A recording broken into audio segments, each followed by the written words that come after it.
Halo, selamat siang, selamat sore, selamat pagi, buat dimanapun kalian berada. Kembali lagi nih kita di podcast ketemu. Nah, podcast ketemu ini adalah ruang dan waktu untuk bicara, berbagi rasa dan memahami sesama tanpa prasangka di suatu titik temu. Berangkat dengan format diskusi yang menghubungkan beragam individu dari latar belakang yang berbeda, ketemu memfasilitasi siapa saja untuk dapat membahas berbagai macam isu, baik itu sosial, politik, ekonomi, hukum, dan yang lainnya. Nah, diawali dengan dialog nih, podcast ketemu ini diharapkan dapat menjadi wadah yang baik dan bisa menjadi wadah inklusif nih bagi semua kalangan, khususnya mungkin untuk anak muda. Nah, podcast ketemu ini juga bisa menjadi wadah untuk bisa memahami sesama dan apa saja yang terjadi di lingkungan kita.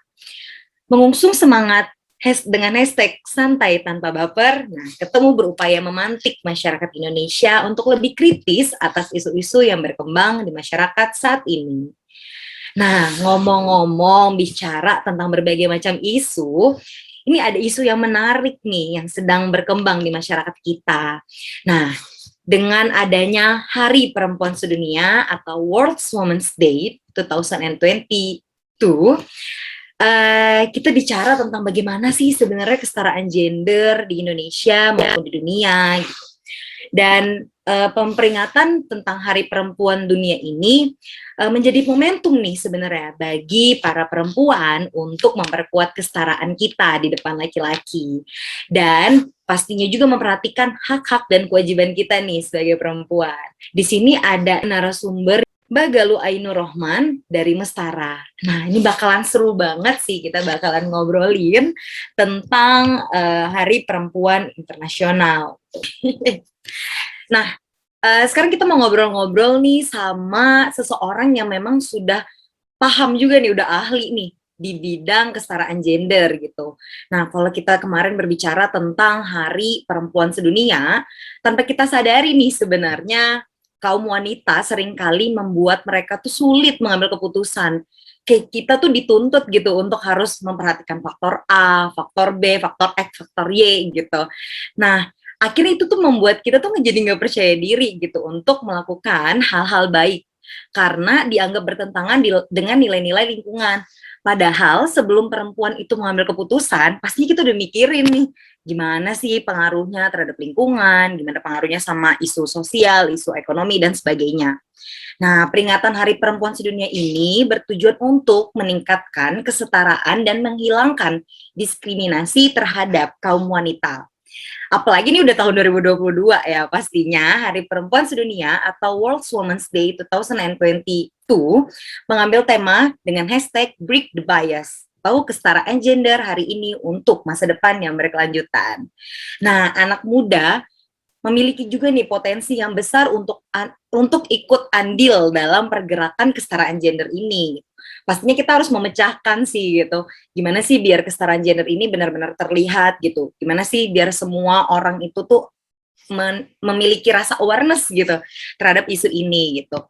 Nah, pada kesempatan kali ini kita kedatangan dan bakalan ngobrol dengan Galuh Ainur Rohman, seorang co-founder dari Mestara atau biasa disapa dengan Aiga gitu. Halo Aiga, selamat sore. Halo Putri, selamat sore. Halo semuanya. Hai, gimana ini kabarnya sekarang? Baik, alhamdulillah baik.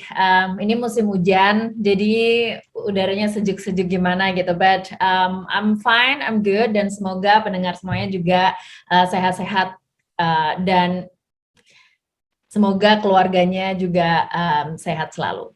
Ya, pokoknya kita mah di tengah perubahan musim pancaroba, di tengah kita lagi melawan virus ini ya, pastinya kita harus stay safe ya, pokoknya kita dan keluarga lah pastinya gitu. Nah, ini nih Aiga nih, mungkin aku juga penasaran sih sebenarnya kayak Mestara nih apa sih gitu, mungkin boleh diceritain sedikit nggak sih tentang Mestara? Yes, absolutely. Jadi Mestara itu adalah sebuah proyek yang baru kita mulai, kayaknya belum ada 1 tahun yang lalu, di mana tujuan awalnya adalah membantu perempuan-perempuan Indonesia untuk memaksimalkan potensi mereka. Nggak cuma memaksimalkan aja, tapi menemukan potensi mereka. Kita berusaha membantu mereka untuk reflect ke diri sendiri sebenarnya apa yang bisa aku kembangkan untuk diriku sendiri, dan kemudian kita bantu untuk memaksimalkan potensi tersebut. Dan dalam berjalannya waktu, Mestara juga menghubungkan perempuan-perempuan ini dengan perempuan yang lain, sehingga kita bisa inspire each other, kita bisa saling menginspirasi, kita bisa sharing pengalaman kita juga bisa belajar satu sama lain. Wah, keren banget ya. Purpose dari kenapa sih sebenarnya Mestara ini didirikan, dan Mestara itu apa gitu ya. Berarti sekarang udah cukup banyak ya berarti ya untuk apa nih disebutnya, member atau gimana nih? Kita manggilnya Mestis, jadi Mestara Besties. Mestis, oke. Ya harus gitu ya, eksklusif ya. Benar. Jadi kita punya ini sebutan sebutan akrab sendiri.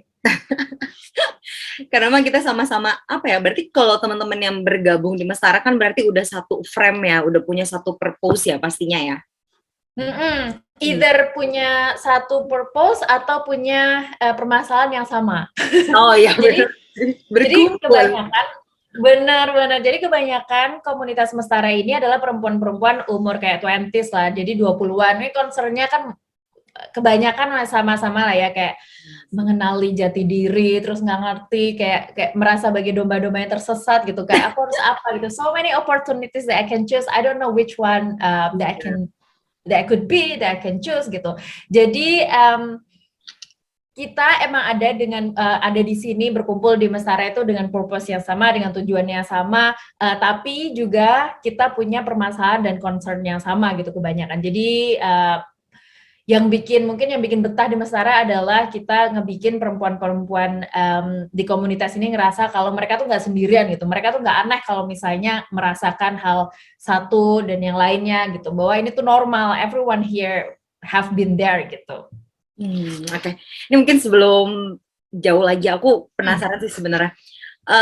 Menurut Aiga nih, sebenarnya perempuan tuh wajar nggak sih, atau mungkin kita ya sebagai ya anak muda atau 20s, atau ya sebenarnya laki-laki juga ada yang overthinking dan insecure, itu wajar nggak sih sebenarnya? Kan menurut aku sih wajar banget. Aku bukan psikolog ya di sini, tapi aku karena udah ada di ujung tanduknya 20, jadi aku tahun ini akan menginjak kepala 3. Jadi aku bentar lagi katam ya bab per-20-an ini. Menurut aku tuh wajar banget. Dan aku kan pasti juga sharing sama teman-teman gitu. Terus dengan kayak almost 30s yang lain, dan we all been there. Kayak kita ngerasa bingung, kita ngerasa nggak tahu bahkan apa yang kita mau, apa yang kita suka, apa yang kita nggak suka. Itu wajar banget. Mau perempuan, mau laki-laki, pasti mengalami kebingungan yang sama, cuma faktornya itu yang berbeda biasanya. Ya, sama cara menanggapinya itu tadi ya, makanya kayak ya ini perempuan sama laki-laki mah beda gitu. Padahal sebenarnya problemnya tuh in generalnya mah sama ya gitu kan. Apalagi kalau yang bekennya mah sekarang ini quarter life crisis gitu. Ini aku tuh mau memasuki dunia-dunia itu tuh. Jadi udah gitu. Good luck. Semoga aku bisa terlewati ya fase-fase ini. Pasti bisa. Oke. Nah, ini bicara lagi tentang Mestara nih. Hal apa aja sih yang udah dilakuin sama Mestara sampai saat ini? Didiriinnya dari kapan deh? Sekitar Mei. Jadi tuh to be honest kayak nggak ada tanggal gongnya potong pita itu sebenarnya nggak ada sih. Cuma kalau nggak salah sih sekitar Mei gitu. Jadi emang belum 1 tahun sih. Oke. So jadi program apa aja yang udah kita lakuin selama ini? Jadi di Mestara itu kita awal mulanya itu mau membantu perempuan-perempuan yang baru lulus.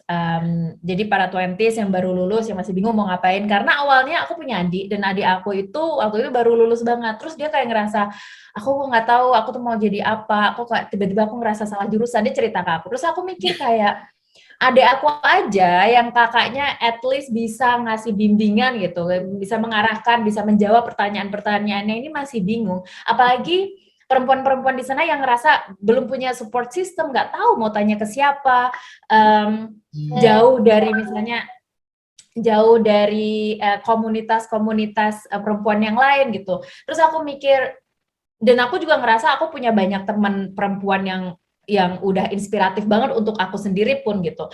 Jadi aku ngerasa, oh gimana kalau kita connect nih, kita hubungin nih perempuan yang udah istilahnya udah bagus lah ya, udah bisa inspiratif, udah bisa menjawab pertanyaan-pertanyaan kayak gini-gini sama anak-anak yang masih tersesat ini kan.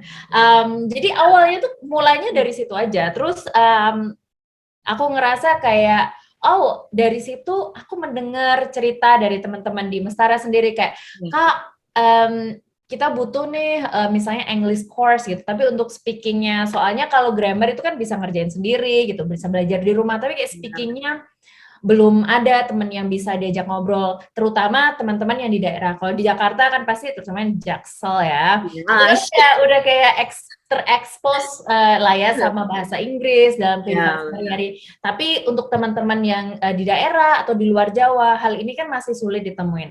Oke. We hear you. Terus kita akhirnya meluncurkan Mestara Convo Club.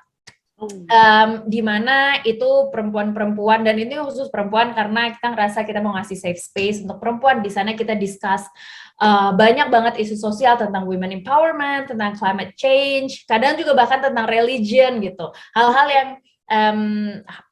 hard to talk about, tapi kita diskusi di sana memakai bahasa Inggris gitu.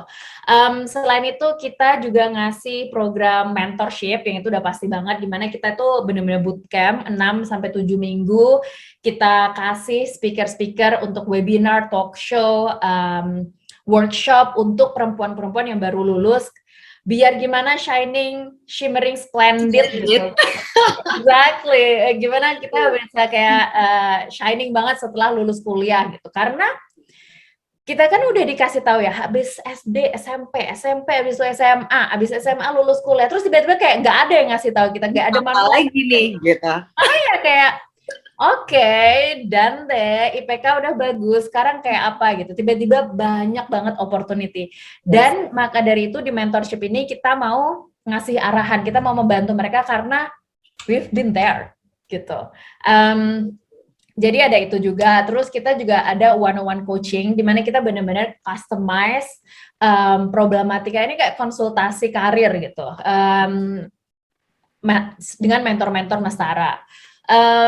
Terus yang paling terbaru, and I'm super happy karena akhirnya ya setelah berbagai pandemik dan segalanya ini akhirnya kita berhasil kick off, yaitu namanya Mestara Berdaya. Karena dari program-program semua yang kita luncurin itu ada webinar, ada mentorship dan lain sebagainya dari Mestara.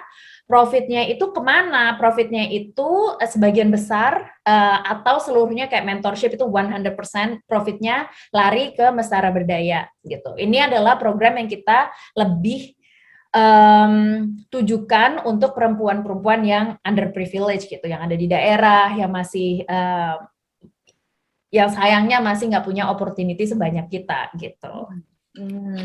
Oke. Menarik juga ya, ini udah ada rancangan, bukan rancangan program sih ya, sebenarnya kan lebih kayak pas kita ngumpul, tiba-tiba kayak, buat ini deh, buat itu deh, karena keresahan itu tadi kan, akhirnya di breakdown, menarik nih kegiatannya gitu. Oke, keren. Oke, nah mungkin tadi kan udah bicara tentang apa aja yang udah dilakuin sama Mestara, sama mungkin output apa kali ya, udah disampaikan kali ya, menurut aku sudah disampaikan ya tadi ya, bisa apa ya, sebelum kita berbicara tentang kesetaraan gender antara perempuan dan laki-laki, kita juga harus perhatiin nih kayak teman-teman yang perempuan yang ada di kota sama yang mungkin masih di daerah terpencil tuh harus kita setarain juga gitu kan ya, dari kesempatan dan segala macamnya gitu. Oke, nah kalau ngobrolin tentang apa nih sebenarnya kedepannya yang pengen di-achieve sama Mestara gitu. Aduh, kalau misalnya ngomongin kayak apa aja yang mau kita achieve tuh, aduh, sayang banget ya. Sayang banget, kayak problematikanya tuh nggak habis-habis. Panjang banget nih gitu. Iya, kalau bisa ditulis di buku ini udah tebel banget kayak Harry Potter series kan. Jadi kayak yang kita fokuskan adalah, ini juga salah satu hal yang selalu aku bilang ketika ada yang nanya aku kayak, oke, what can I do? Gitu, apa yang bisa aku kontribusi, apa yang bisa aku lakuin untuk perempuan, untuk isu apapun yang yang aku resahkan gitu. Ya. I always say fight your battle. Karena ada banyak banget isu yang kayak menarik pihak kita kayak climate change gitu. Terus women empowerment, gender inequality, ada banyak banget permasalahan terutama kita ada di Indonesia ini. Jadi aku selalu bilang pick your battle and then fight that battle. Jadi kita mau fokusnya adalah permasalahan untuk perempuan-perempuan umur 20-an. Nah, permasalahan umur 20-an anak di kota sama di daerah ini kan masih beda. Jadi ini yang akan kita fokuskan.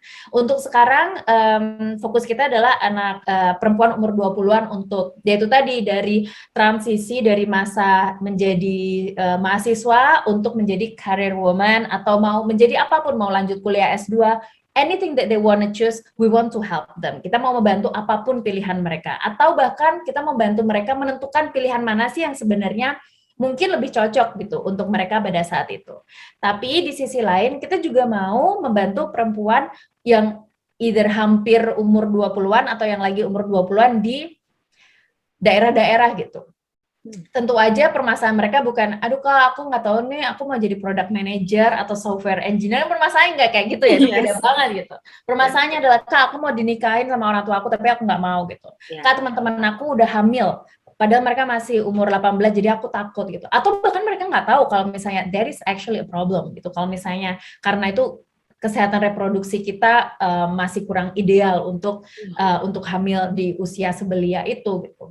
Nah, permasalahan inilah yang masih mau kita explore. Jadi kesimpulannya adalah kita mau benar-benar fokus exploring permasalahan perempuan umur 20-an, tidak peduli dari background apapun gitu, mau dari lokasi yang berbeda, dari sosioekonomi yang berbeda, dari concern yang berbeda pun kita ada di sini, kita bersama-sama, nggak cuma tim Mestara aja, tapi komunitas Mestara ini bersama-sama mau saling bantu gitu. Ya, benar sih. Intinya kalau kita itu bergerak bersama sih, ya keresahan-keresahan ataupun isu-isu yang ada di lingkungan sekitar kita pasti bisa kita berantas lah ya, gitu ya.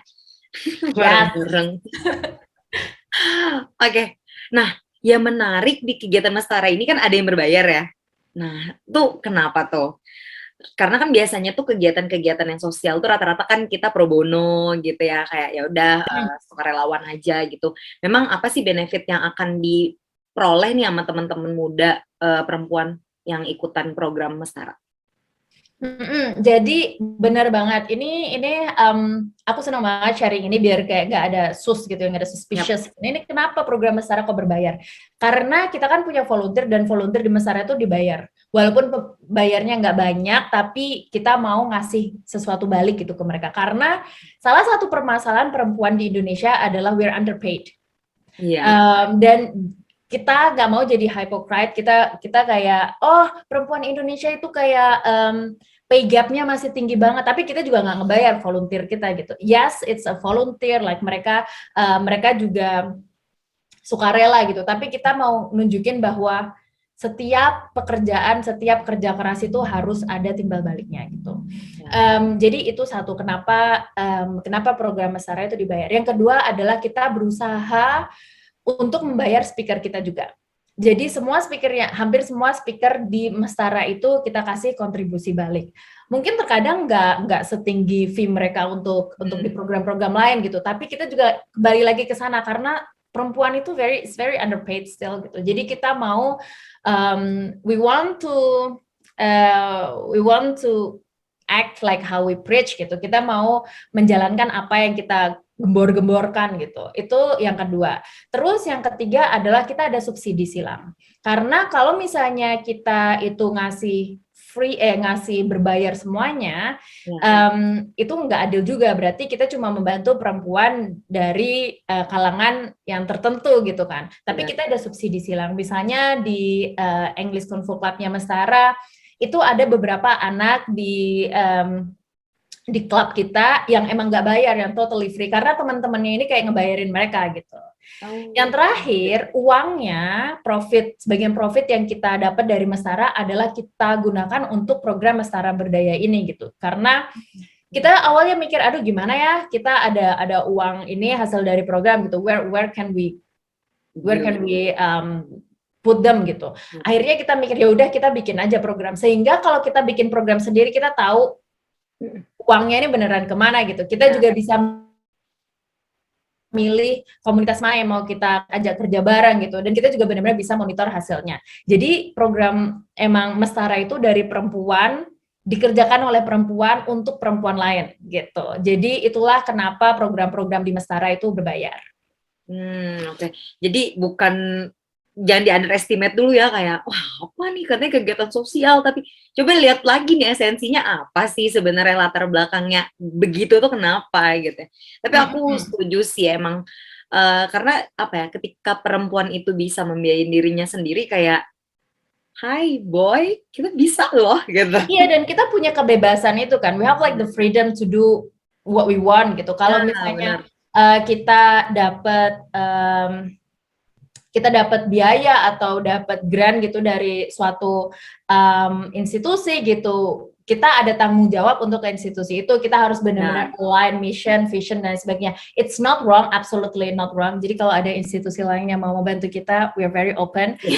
Tapi kita juga nggak mau kayak duduk, diem, nunggu gitu. So this is why kita mau gimana kita bisa beroperasi gitu. Dan lagian program-programnya tuh menurut aku ya, tapi ini bias juga karena aku co-founder ya, it's a very high quality program. We really create the program. Kita benar-benar ada analisanya. Kita nggak cuma kayak throwing out ideas, throwing out program and then see what's going on. Kita benar-benar kerja gitu untuk menentukan program apa sih yang cocok, speakernya siapa, output yang diharapkannya itu apa.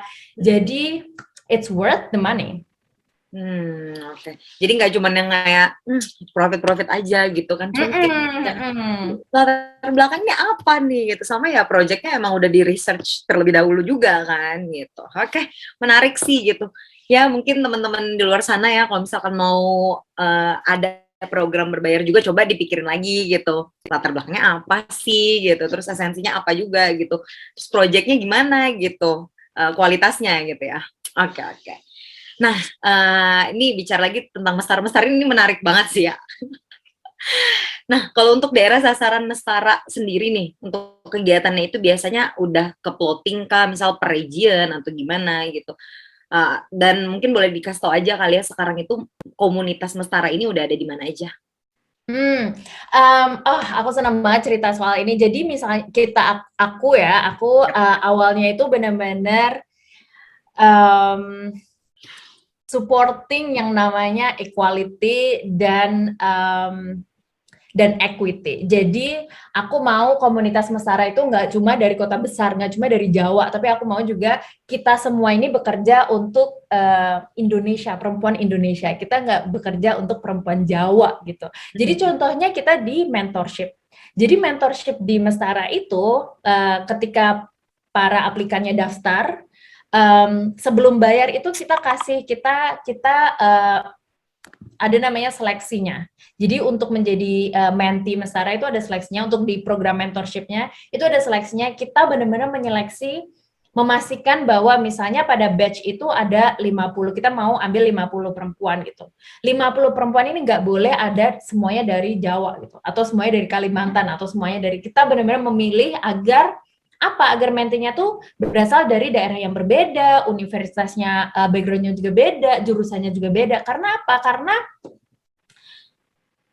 different ideas bring wild perspective gitu. Ide-ide yang biasanya liar dan nakal dan biasanya merubah status quo itu biasanya datang dari perspektif yang berbeda. Kita juga mau ngasih tahu, karena biasanya anak-anak kalau kita masih kuliah itu kan temannya ya sama satu jurusan gitu kan, sama ataupun sama fakultas-fakultas yang sama gitu. Kita mau nunjukin bahwa this is the problem from the girl from Kalimantan gitu misalnya. Ini adalah permasalahan perempuan di Jakarta gitu. Ini adalah dan kita juga ngasih beasiswa juga kan, karena kita cross subsidi, kita subsidi silang. Ini adalah permasalahan dari perempuan-perempuan yang nggak seberuntung yang lain gitu. Jadi semua itu ngerasa bahwa tahu gitu perempuan Indonesia tuh seperti apa, saling kenal, saling bantu. Jadi kita emang benar-benar berusaha untuk semua program kita ini menjangkau perempuan Indonesia. Itu yang pertama. Untuk yang kedua, di Mestara Berdaya ini kita fokusnya untuk pilot project ini kita ada di Bojonegoro. Kenapa Bojonegoro? Karena jujur aja aku lahir dan besar di Bojonegoro, sehingga lebih gampang aksesnya untuk ke sana. Karena misalnya kita punya koneksi, kita lebih gampang ngomong sama tokohnya di komunitasnya, menemukan komunitas perempuannya itu lebih mudah. Tapi kita juga nggak cuma, oh Bojonegoro aku lahir dan besar di sana. It's not about that. Bojonegoro sendiri itu peningkatan dari angka pernikahan dini dari, kalau nggak salah dari 2020, kalau ke 2021 adalah lebih dari 200%. Ini adalah angka peningkatan angka pernikahan dalam 1 tahun, pernikahan anak dalam 1 tahun. And it's very concerning, apalagi aku tuh dari sana gitu. So, seperti hanya kita mau menciptakan perubahan, kita harus menciptakan dari apa yang kita bisa dulu, dari apa yang paling dekat sama kita. That's why kita mulainya dari Bojonegoro gitu. Dan harapannya semua pelajaran learning yang kita dapat di sana bisa diaplikasikan ke wilayah lain di Indonesia. Oh, oke. Tapi berarti apakah setiap regional itu ada komunitas, misalnya kayak Mestara Kalimantan Timur, Mestara Sulawesi Selatan misalkan, atau ya udah induknya tuh tetap satu, tapi ya membersnya come from any religion, any region gitu. Bagaimana? Lebih ke yang kedua. Jadi kita cuma punya Mestara Indonesia. Ini terserah, misalnya ada co-founder, aku kan masih, co-founder Mestara juga masih stay di Berlin kan. Jadi, but she's like Indonesian women and she want to make a change gitu. Jadi dia juga part of Mestara. Jadi kita nggak buka Mestara cabang Berlin gitu, nggak juga. Terus salah satu mentor yang lain, dia adalah lead dari partnershipnya Mestara, stay di London gitu. Dia perempuan Indonesia juga, dia stay di London, work and live di London. Tapi dia juga berkontribusi lewat Mestara ini. Kita juga punya beberapa member dari Jambi, salah satu tim program kita juga dari Samarinda. Jadi induknya tuh ada satu, we are Mestara Indonesia and you're welcome wherever you are coming from. Oh, oke. Biar nggak ini ya, merasa ada apa otonomi daerahnya gitu, kayak akhirnya nanti bias juga gitu kan purpose-nya gitu. Oke, tapi kan tetap Mestara ini mendengarkan dari perempuan dari penjuru ini ya, provinsi ya berarti. Oke, berarti membersnya pun ya ada nggak 34 provinsi itu, apa ya mungkin masih di daerah timur mungkin masih kurang, atau ya mungkin di daerah Sabang misalkan masih kurang, gimana? Aku ngerasa kita ada beberapa mentis yang dari Papua, cuma kita benar-benar mau reach out ke komunitas-komunitas di timur. Karena aku ngerasa perempuan timur itu masih kurang representatif di banyak sekali industri, mau di posisi itu kurang representatif. Dan kita mau benar-benar kayak reach out to them, yuk join Mestara and see. Dan kita juga masih benar-benar explore apa sih yang Mestara bisa lakuin untuk perempuan-perempuan di timur gitu. Itu masih kita explore, ini adalah PR kita juga untuk do something gitu. Oke, mungkin ya masih di research juga kali ya, karena kan kultur tiap region kan beda ya, jadi ya emang harus kita adjustable gitu ya. Benar banget. Oke, tadi Mestara Berdaya ya? Apa Mestara Berkarya? Mestara Berdaya. Oh, Mestara Berdaya. Berarti kalau ini mungkin biar lebih clear aja sih lagi, mungkin boleh diceritain lagi nggak, Aiga gitu, tentang Mestara Berdaya ini gitu, mungkin sasarannya atau mungkin pengurusnya dan membersnya, mungkin boleh diceritain. Jadi Mestara Berdaya ini kita kan emang punya profit dari mentorship dan program-program yang lain. Ini emang kita mau salurkan ke program kita namanya Mestara Berdaya. Ini sebenarnya udah mau kita lakuin dari tahun lalu, tapi karena pandemik dan kita mau juga being responsible gitu, dan kita mau mentaati aturan dari pemerintah, jadinya kita akhirnya bisanya bulan ini untuk kick off dari Mestara Berdaya. Nah, Mestara Berdaya sendiri itu apa?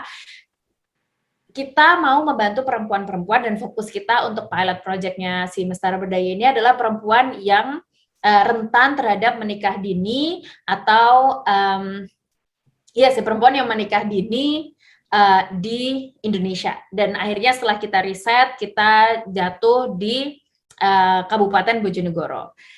Di situ apa yang kita lakukan di sana, kegiatannya sendiri yang paling utama ada dua. Yang pertama adalah penyuluhan kesehatan reproduksi dan kekerasan seksual serta kekerasan dalam rumah tangga. Yang kedua adalah kita ngasih mereka pelatihan menjahit selama 2 mingguan gitu. Benar-benar kayak bootcamp gitu ya. Untuk yang pertama penyuluhan itu kita ngejelasin ke mereka bahwa ini loh konsekuensi kalau kamu hamil di bawah umur ideal. Ini loh konsekuensi kalau kamu menikah di bawah umur legal gitu.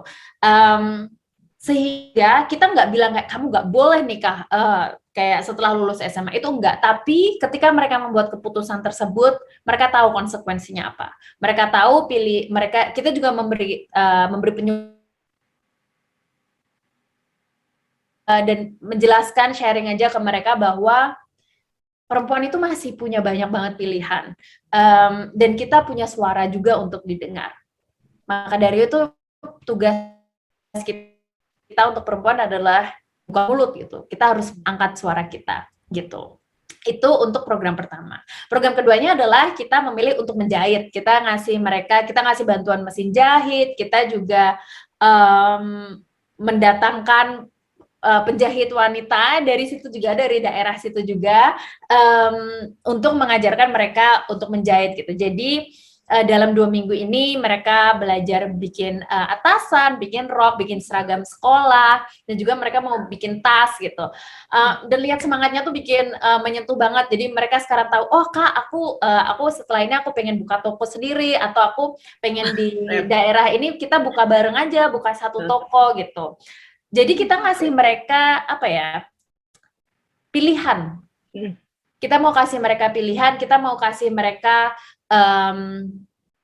kepercayaan diri untuk sebagai perempuan kamu bisa dapat uang sendiri. Sebagai perempuan kamu bisa loh ngelakuin sesuatu yang lain gitu. Sebagai perempuan kamu bisa untuk jadi mandiri, kamu bisa berdaya gitu. Benar sih. Dan itu juga sebenarnya nggak cuman kayak yang mereka dapat skill menjahit gitu, tapi kolaborasi tadi juga bisa kan, terus kayak jadi business woman, kayak ya semua perempuan. Exactly. Dan selain itu juga dengan kita membawa namanya Mbak Mus, jadi Mbak Mus itu penjahit di daerah situ juga, di kecamatan situ. Mbak Musnya pun kita merasa memberdayakan Mbak Mus ya, karena beliau bilang kalau misalnya, wah aku suka banget sharing, aku kira dia juga merasa berguna gitu untuk perempuan-perempuan sekitar. Dia juga cerita pengalamannya bahwa betapa enaknya punya uang sendiri gitu, walaupun nggak terlalu banyak misalnya, tapi bisa membantu keluarga. Misalnya dia bisa menyekolahkan anaknya dengan menjadi penjahit, dia juga bisa punya pekerjaan lain selain beres-beres rumah dan lain sebagainya gitu. Jadi hal-hal tersebut mungkin kalau misalnya dari yang cerita tuh orang lokalnya lebih relate gitu kan ya, si anak-anak pesertanya ini gitu. Oke, seru sih. Nah ini kan dari tadi kita ngomongin tentang Mastara, dan ya karena purpose-nya juga untuk kesetaraan gender juga kan sebenarnya. Nah terus bagaimana nih, aku mau nanya lagi di sini. Ini lebih ke tentang isunya ya, mungkin jadi nggak ke Mastaranya gitu. Nah menurut Aiga sendiri nih, melihat kesetaraan antara perempuan dan laki-laki dalam memperoleh akses pendidikan tuh gimana sih sekarang? Iya. Ini mungkin aku akan cerita pengalaman aku dulu ya. Jadi aku kan dari desa. Aku tuh dari Desa Daru, Kecamatan Sumberjo di Bojonegoro. Jadi itu desa yang kecil. Misalnya teman-teman aku SMA, perempuan-perempuan di sana itu sangat-sangat pintar menurut aku. Mereka, teman-teman aku tuh bahkan kayak lebih pintar dari aku, jauh lebih pintar dari aku, dan mereka lebih hardworking gitu. Karena aku ya males-malesan gitu kan. Mereka tuh lebih hard worker, lebih kemampuannya juga lebih tinggi, dan mimpi mereka tuh pada saat itu lebih tinggi daripada saya gitu. Tapi mereka setelah lulus SMA, mereka nggak menjadi sesuatu yang mereka impikan. Bukan salah mereka, bukan karena mereka itu malas, bukan masalah mereka tuh nggak mampu secara kemampuan bersaingnya bukan masalah mereka kurang pintar, itu enggak sama sekali. Tapi memang belum ada support secara finansial maupun support dari orang-orang di sekitar. Aku sangat bersyukur karena aku tetap dapat support dari keluarga untuk menempuh pendidikan. Aku juga banyak orang di sekitar aku yang percaya bahwa mimpiku itu masih worth it gitu. It's worth to pursue, go for it gitu. Tapi nggak semua perempuan itu dapat kesempatan itu. Inilah hal-hal yang kadang tuh kita take it for granted kalau kita lahir di kota gitu. Hal-hal yang kayak gitu masih menjadi permasalahan. Aku nggak tahu angka, aku kayak I don't have it in my mind right now, angka dari perempuan yang bisa menempuh SMA, SMP maupun kuliah di Indonesia, aku nggak tahu. Tapi aku menyaksikan sendiri bagaimana mimpi-mimpi teman-teman aku waktu SMP itu kayak just go with the wind gitu. Ini kayak benar-benar ya udah ngebas aja gitu. Dan mereka sekarang misalnya ada teman aku yang pengen banget jadi guru. Dia tuh kalau kita waktu SMA gitu kan kita kayak pura-puraan gitu, kita main aku jadi SMP gitu kan ya. Dia dari SMP sampai SMA dia selalu kayak pura-puraan jadi guru gitu. Tapi endingnya dia ya udah jadi ibu rumah tangga aja gitu. It's not wrong. Gak ada salahnya sama sekali untuk jadi ibu rumah tangga. Salahnya adalah ketika kita nggak punya pilihan lain. Ketika kita ya udah itu kamu harus jadi itu salah. Dan menurut aku itu masih terjadi di banyak sekali daerah di Indonesia. Gitu. Benar. Iya sih, kadang juga perempuan itu, semalam sih aku sempat ngobrol gitu sama teman-teman aku sih, kan kebetulan aku juga lagi ngambil S2 kan gitu, terus ada teman aku orang Makassar, terus memang punya apa ya, gelar yang lumayan keren juga di daerah sana. Ya itu, dia sempet kayak cerita, wah masa gara-gara ambil S2 jadinya kayak, yaudah nikah dulu aja, S2-nya nanti aja, kayak gitu. Terus kayak, aduh ayo nikah dulu aja, nanti uang panainya makin tinggi. Kayak, why, kenapa mikirnya kayak gitu. Terus dia kayak, nggak mau lah kak, dia bilang gitu, aku mau kuliah dulu, aku mau jadi dosen, dia bilang gitu. Aku nggak pengen tiba-tiba langsung nikah aja lulus S1, dia bilang gitu. Terus kayak, kenapa ya kita nih sebagai perempuan kayak dibatasin banget gitu, kita punya mimpi, kata dia gitu. Iya juga, aku bilang sih, bener sih. Ya salah perempuan gitu, kayak kamu ketinggian sih sekolahnya, jadi susah kan, kayak gitu-gitu, kayak why gitu pemikirannya kan. Iya, makanya kita tuh serba salah, mau sekolah tinggi salah, mau nggak sekolah tinggi juga salah, langsung nikah salah, nggak nikah salah juga, jadi kita tuh mau ngapain juga salah aja gitu. Benar. Kayak salah aja terus kita. Makanya nih ya, adanya isu kesetaraan gender ini biar, ya ini lihat loh sosok perempuan nih gimana sih perlakuannya gitu, apa aja sih yang udah kita perbuat gitu, at least untuk diri kita sendiri gitu ya. Jadi kayak jangan di underestimate dulu kayak salah perempuan gitu. Please, ini udah 2022 nih, jangan ada bahas gitu lagi.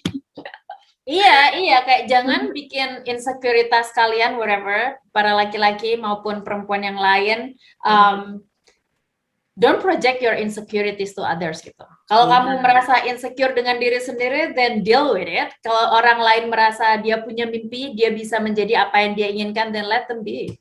Iya, benar. Kalau misalnya insecure mah ya udah kali kayak mikir, yaudah nih dia aja bisa, berarti aku juga bisa gitu loh. Coba dulu aja gitu kan. Benar. Adding our value tuh is a must sih menurut aku sih, benar-benar. Cuma ya itu tadi permasalahannya adalah ada yang lebih gampang, ada yang lebih sulit gitu. Ada perempuan yang emang merasa punya power untuk say no, ada yang feeling so hopeless that mereka nggak bisa bilang no gitu. Karena mereka akan menjadi tidak kondisinya nggak safe untuk mereka untuk bilang no. Nah inilah permasalahan yang harus dibabat oleh banyak sekali pihak. Kita bukan jadi kayak nggak harus ada kayak satu tim yang ngerjain itu. Kita benar-benar harus jadi kayak super tim, banyak banget yang harus memberantas permasalahan-permasalahan kayak gini, memberi ruang untuk perempuan untuk bilang enggak kalau mereka nggak mau. Benar banget, benar, setuju. Oke, ini mungkin pertanyaan terakhir kali ya. Nih, mungkin Aiga boleh dong kasih pesan untuk anak-anak muda nih tentang isu ini. Berarti ini untuk in general atau untuk untuk kesetaraan gendernya? Mungkin kalau mau di generalin dulu, terus nanti kayak biar woman support woman juga khusus ada gitu, boleh. Oke. Mungkin yang pertama adalah pesan aku adalah you don't need to figure out everything now. Kayak kamu nggak harus tahu jawaban semua tentang kehidupan ini sekarang. Terkadang kita akan tahu jawaban sedikit demi sedikit tuh selagi kita jalan. Ya. Kalau misalnya, aduh aku nggak tahu apa yang aku nggak tahu aku mau jadi apa, aku nggak tahu 10 tahun lagi. You don't need to know sekarang.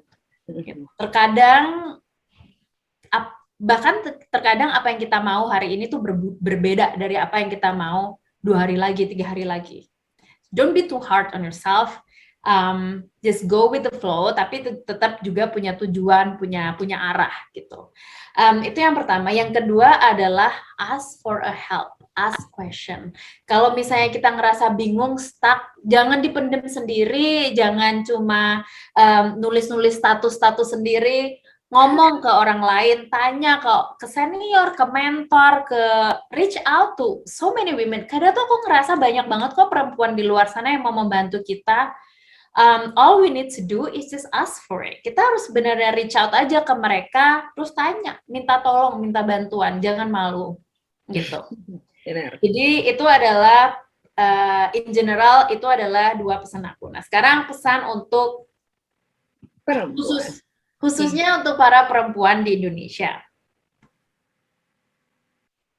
Menurut aku, kita sebagai perempuan ini, kalau kita jadi perempuan di Indonesia itu, kita mau nggak mau tuh udah pasti jadi superwoman. Ya. Saran aku adalah kita sebagai perempuan di Indonesia, kita harus saling bantu yang lain. Jangan kita saling menjatuhkan yang lain, saling kayak julitin sama yang lain. Kita harus bantu dan kita harus proaktif bantu gitu. Nggak cuma membantu perempuan lain tuh nggak cuma dengan kita posting status atau posting Instastory kayak women support women, hashtag, itu enggak juga, do the action, do something. Dan ada banyak banget yang bisa kita lakuin di luar sana, di sekitar kita gitu. Jadi do support women and do the action. Kita nggak akan ada yang bisa kita ubah kalau kita cuma posting Insta story dan lain sebagainya. Kita akan raising awareness, tapi let's go one more step. Kayak kita harus mulai melangkah lebih jauh, yaitu kita harus merubah sesuatu tuh. Harus ngelakuin actionnya gitu. Jadi memang harus ada action sih. Jadi nggak cuma ngomong doang nih iya gitu. Terus kayak nggak ada punya gitu ya. Oke. Mungkin untuk episode kali ini tentang memperingati Hari Perempuan Sedunia nih udah beres nih ya, Haiga ya. Seru banget sih kayaknya kalau misalkan kita ngobrol-ngobrol offline nih mungkin bisa lebih dari 1 jam kali ya. Bisa nih kayaknya nih. Bener. Oke. Mungkin segitu dulu teman-teman yang lagi dengerin nih podcast kita. Semoga bermanfaat juga ya pastinya ya Aiga ya gitu. Aiga juga thank you so much ini buat udah sharing knowledge-nya pada hari ini. Dan semoga ya bermanfaat sih buat kita semua, khususnya juga pasti buat aku sih ini karena banyak insight baru yang aku dapetin nih pada diskusi kita pada hari ini. Oke, teman-teman, thank you so much yang udah dengerin podcast atau Siniar Ketemu oleh Rumah Kebangsaan. Selalu nantikan episode-episode lainnya karena bakalan banyak sekali topik-topik yang bakalan kita angkat nih di Siniar Ketemu. Oke, sampai berjumpa di episode selanjutnya. Bye. Bye semuanya.